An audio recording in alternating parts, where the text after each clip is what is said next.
Real quick, before we get into the goodness, make sure you hit that subscribe button. That way you're notified to every time we upload a video. Appreciate you.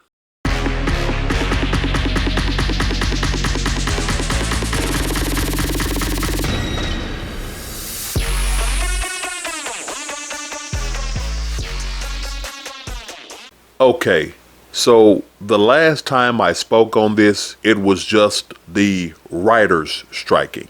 Since then, we have now had the actors join them in the strike. And as I mentioned previously, I am not a big fan of unions because unions seem to protect the underqualified and undeserving while restraining the very qualified and deserving. You see, I've seen unions from both aspects. And again, in my opinion, there is far too much of the latter with me. The unions are really only there to protect the sorry ass people. And I'm referring to the white collar unions, Actors Guild, Writers Guild, Producers Guild.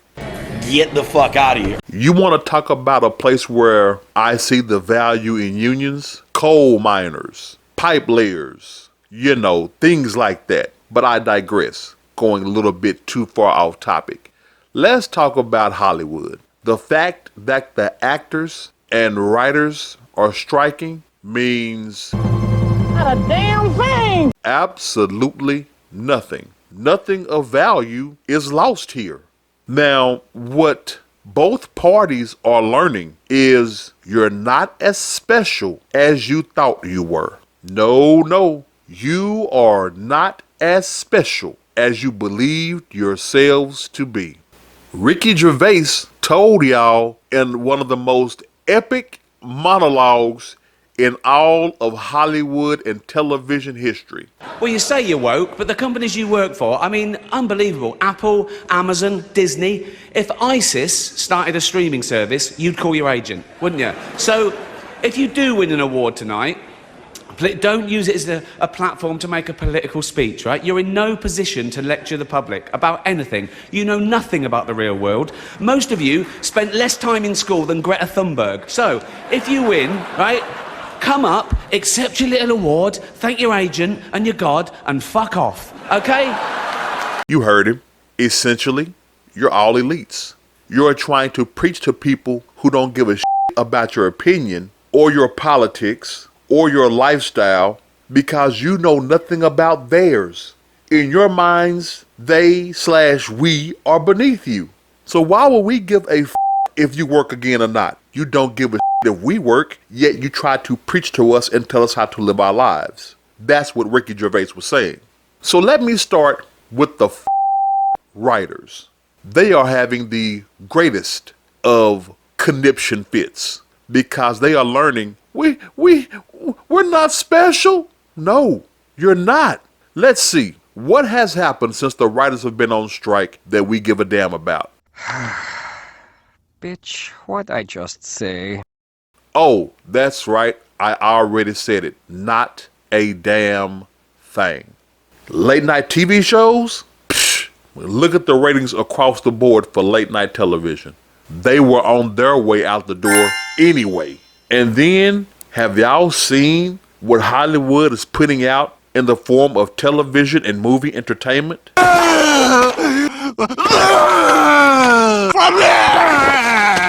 No, please, no more. It's pretty much all sanctimonious, self-righteous.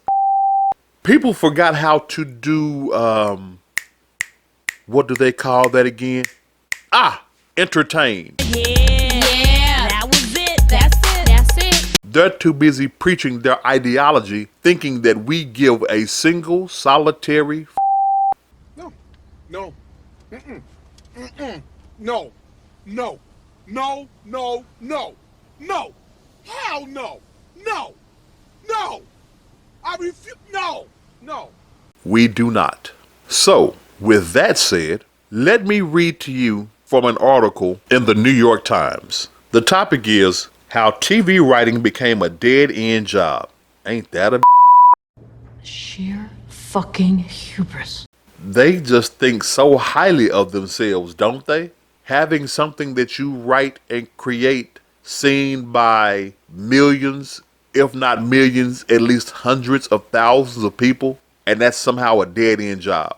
I am going to read excerpts, highlights of this bullshit story. And let me tell you the self-righteousness, the self-importance of writers. It starts off very simple. For the 6 years he worked on The Mentalist, Jordan Harper's job was far more than a writing gig. He and his colleagues in the writer's room of the weekly CBS drama were heavily involved in production. They weighed in on costumes and props and lingered on the set, provided feedback to actors and directors. The job lasted most of a year. Let me stop right there. If I'm a producer, if I'm a showrunner, if I'm the head of a studio, why in the unholy hell do I need writers on the set? That's what table reads are for, to iron out all those spots then. Oh, something may come up, but that's a director's job. The director and an actor can figure out how to alter a line when it comes to actually filming the And why in the do the writers get a say on, what was that again? Costumes and props? Man, if you don't get your mother Language. Bruh, y'all thought y'all were way more valuable and needed than y'all were. Oh, this is just the utmost of bullshit. And for gosh sake, watch your language. So continuing on, but by 2018, when he worked on Hightown, a drama for stars, the business of television writing had changed substantially. The writers spent about 20 weeks cranking out scripts, at which point most of their contracts ended, leaving many to scramble for additional work. The job of overseeing the filming and editing fell largely to the showrunner, the writer-producer in charge of the series. No shit, Sherlock. You mean the way it f***ing should? Steve, you said a bad language word. Oh my god! What the f*** is wrong with y'all? Who are you? Y'all honestly believe yourselves to be gods on the set. You write a line. You write words for the actors to say, which at the end of the day is cleared by the showrunner. So, oh my, y'all, my head hurt on this one. I'm serious. I mean, I'm not in Hollywood, y'all. I'm not at all. But I am a man of common sense and practical logistics. Common sense and practical logistics tells me I don't need all you f***ing writers on set. Maybe one of you, the lead writer. But for sure, the showrunner. That's all who needs to f***ing be there if there are any problems with the script or lines. Good God. Y'all, this ridiculous. And then to make it seem like it's terrible, that's 20 weeks of cranking out scripts, at which point most of their contracts ended. You mean like construction workers? You mean like the props department that builds your sets and shit? Ooh, you kiss your mother with that mouth? Y'all act like y'all the only ones that are under those same kind of constraints. The boom mic operator, lighting, costume design, set production, they are under the exact same constraints and timelines. Once it's over, it's f***ing over. Let's write them off. Let's close up the bridge. Let's get out of here. Close it up. Lights out. And you find the next job. So do construction workers. Y'all act like that's a new damn thing. In the previous segment I did, I talked about how they look down on this as a gig. Well, that's all it is, ass clown. It always has been a gig. Shows have seasons, which means they have off seasons. And when there's an off season, there's nothing to do. No director is working year round.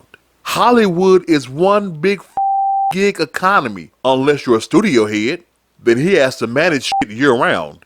But everyone that works on shows, things of that nature, it's a gig. Whether a show has multiple seasons or just a miniseries. Once it's over, it's over. It's on to the next, as my boy Jay-Z said. On to the next one, on to the next. So what the are you complaining and crying about?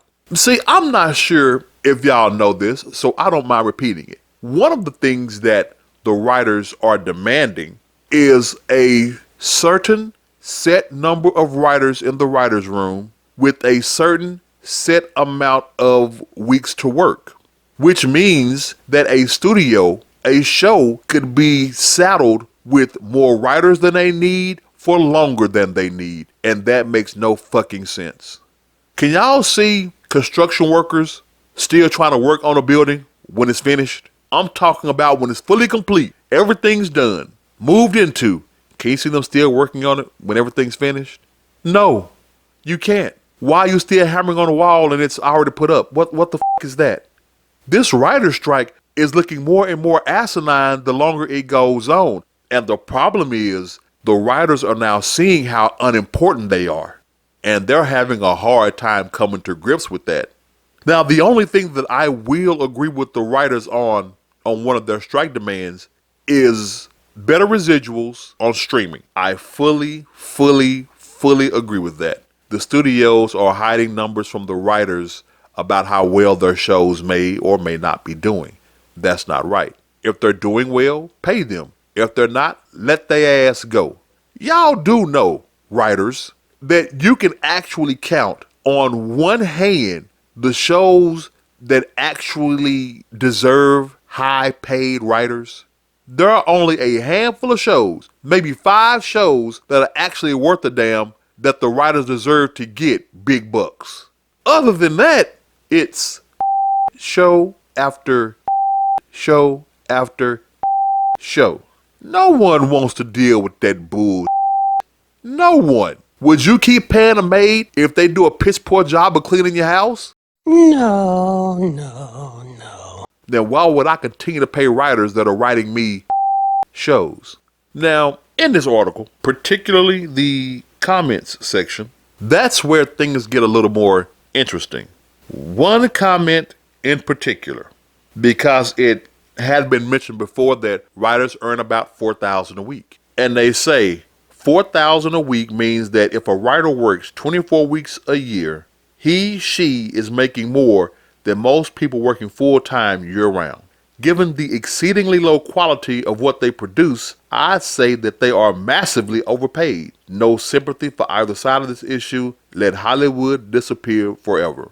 Now me, on a side note, I'm right there with him, because I believe independent creators, and there are quite a few out there, do better work and will work harder to cultivate and keep their fan base. Independent creators don't have room to preach ideologies. They're trying to make money and keep a good story going.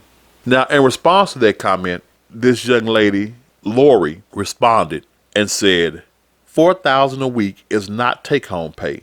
Deduct insurance, union dues, and taxes, and they are left with maybe 2/3 of that. This bitch can't be serious. They continued, $4,000 a week is not a livable wage in LA. The cost of living is considerably higher than Santa Fe. I'm going to start with the first part. You may take home 2/3 of that. All right. So if it's $4,000 a week, roughly 2/3 would be around $2,500. All right. You silly. That is still giving you the rough estimate, just a rough ballpark estimate of $2,500 a week. That is still 10 grand a month. For 6 months, that is $60,000. That is right. That is just above the median income of this nation. You need to shut the up. Shut the fuck up. Shut all the way the fuck up until you reach the top of Shut Fuck Mountain, where there are no more fuck ups to shut. And then that last part, living in LA is considerably higher. Then move! Move, bitch, get out the way. It's not f***ing rocket science. Hey, look, man, you don't have to do this. Look, this ain't exactly the Mississippi. I'm on one side, see? I'm on the other side. I'm on the East Bank. I'm on the West Bank. It is not that critical.